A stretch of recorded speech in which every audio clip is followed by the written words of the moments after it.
लेकिन उत्तर प्रदेश के मुख्यमंत्री जी की बिरादरी के लोग हैं, उनको लाइसेंस मिला हुआ है, वो जो चाहे करें उत्तर प्रदेश के अंदर, कानून की जितनी धज्जियां उड़ानी उड़ाएं। अगर मुख्यमंत्री जी की बिरादरी के हैं और उनके समर्थक हैं तो कुछ भी कर सकते हैं। सरकार से कहिए कि अपने गरेबा में झांकें। देखिए, हम समाजवादी लोग नहीं कहते, ये सच है। हमारे राष्ट्रीय अध्यक्ष आदरणीय अखिलेश यादव जी के सुरक्षा को लेकर लगातार बीजेपी के लोग खामियां करते जा रहे हैं। एनएसजी से कवर्ड थे, वो देश की तीसरी सबसे बड़ी पार्टी के सर्वमान्य नेता हैं, उनकी एनएसजी कवर हटाई गई। खुलेआम लोग धमकियां दे रहे हैं, ऑलरेडी राष्ट्रीय अध्यक्ष जी के लिए मारने तक की धमकियां दी और कोई कार्रवाई नहीं हुई। मैं समझता हूं कोई मीडिया का साथी हो, कोई सामाजिक कार्यकर्ता हो, कोई राजनीतिक कार्यकर्ता हो, अगर सरकार की थोड़ी भी आलोचना कर दे सोशल मीडिया पर भी, तो उसके खिलाफ मुकदमा करके जेल में डाल दिया जाता है। और सरेआम ऑलरेडी राष्ट्रीय अध्यक्ष जी के ऊपर हमले की, हत्याएं की लोग बातें कर रहे हैं। सरेआम ऑडियो वीडियो सारे वायरल हैं, लेकिन कोई कार्रवाई नहीं है। और मैं समझता हूं पूरा उत्तर प्रदेश सरकार का सोचा समझा सुनियोजित षड्यंत्र है ऑलरेडी राष्ट्रीय अध्यक्ष जी के जीवन को लेकर, उनके ऊपर हमले को लेकर, और तमाम समाजवादी साथी, चाहे ऑलरेडी सुमन जी हो या और भी साथी हो, ये उत्तर प्रदेश की सरकार सुनियोजित तरीके से कर रही है। ये मेरा खुला आरोप है और आरोपी नहीं, यही सच्चाई है। नहीं, स्वाभाविक है, राष्ट्रीय अध्यक्ष जी के पास सारे राष्ट्रीय अध्यक्ष जी के पास फैक्ट हैं बहुत सारे, और जिस तरह की तलवारें लहराई गई पूरा देश ही नहीं दुनिया ने देख लिया। और एक भी तलवार लहराने वाले के ऊपर कोई कार्रवाई नहीं। कार्रवाई क्यों नहीं हो रही है? क्योंकि वो उत्तर प्रदेश के मुख्यमंत्री जी की बिरादरी के हैं।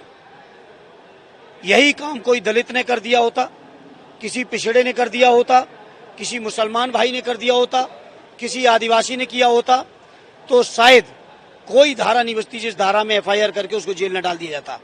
लेकिन उत्तर प्रदेश के मुख्यमंत्री जी की बिरादरी के लोग हैं, उनको लाइसेंस मिला हुआ है, वो जो चाहे करें उत्तर प्रदेश के अंदर, कानून की जितनी धज्जियां उड़ानी उड़ाएं। अगर मुख्यमंत्री जी की बिरादरी के हैं और उनके समर्थक हैं तो कुछ भी कर सकते हैं। वो ये आलम उत्तर प्रदेश के अंदर कर दिया है। कानून का राज खत्म हो चुका है, अराजकता का माहौल है पूरे उत्तर प्रदेश के अंदर, और मैं समझता हूं इसके लिए जिम्मेदार उत्तर प्रदेश की सरकार है। देखिए, जगदम्बिका पाल जी चूंकि स्वयं कई पार्टियां बदल चुके हैं, यही मुसलमान भाइयों के मुद्दे पे जब वो कांग्रेस के नेता थे तब वो क्या कहते थे, जब वो लोकतांत्रिक कांग्रेस के नेता थे तब वो क्या कहते थे, आज जब वो भारतीय जनता पार्टी में तब क्या कह रहे हैं। इसलिए उनकी किसी भी बात का, कही हुई बात का कोई भी वजन नहीं है, क्योंकि वो खुद ही कई दल बदल चुके हैं। अगर आप लोग सर्च करेंगे, थोड़ी देर टाइम खर्च करेंगे, तो आप पाएंगे पहले क्या भाषण देते थे, वो आज क्या दे रहे हैं। उनकी बात की कोई वैल्यू नहीं है।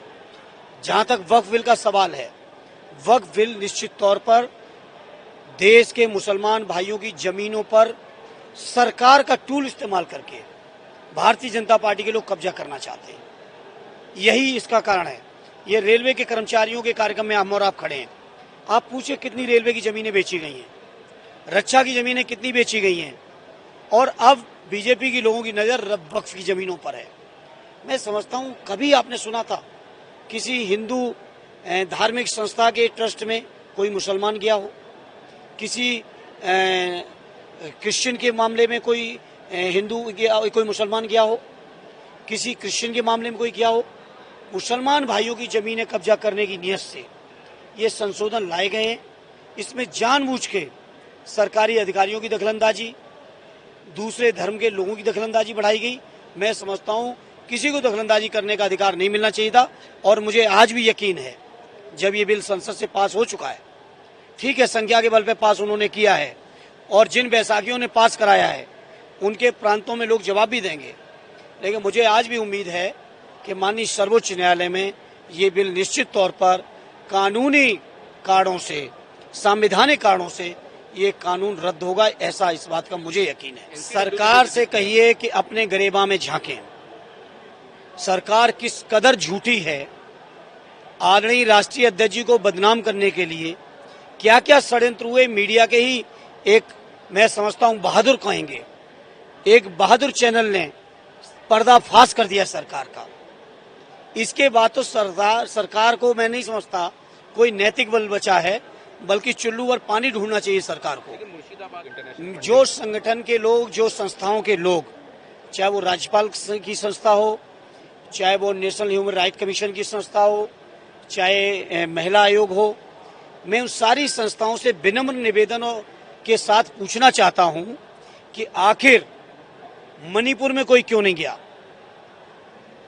इस बात का जवाब कोई देगा? मणिपुर से जो तस्वीरें निकली, जो वीडियोस निकले, मैं समझता हूं देश का हर व्यक्ति